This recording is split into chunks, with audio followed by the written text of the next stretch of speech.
बजाजनगर येथील मोकळ्या मैदानात खड्ड्यातील पाण्यात पडल्याने बहीण भावाचा बुडून मृत्यू झाल्याची घटना शुक्रवारी दुपारी 4ला घडली.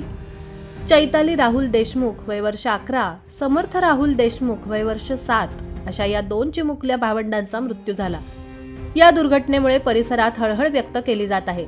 याविषयी अधिक माहिती अशी की विद्या राहुल देशमुख यांची मुले चैताली व समर्थ परिसरातील एका घरात 4 ते 5 महिन्यांपासून किरायाने राहतात.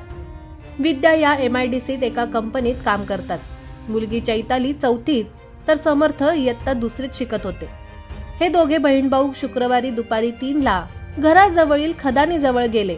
हा MIDCचा मोकळा भूखंड असून तेथून मुरुम उत्खनन केल्याने 10 ते 15 फूट मोठा खड्डा आहे. त्यात ड्रेनेज व पाण्याचे पाणी साचले आहे.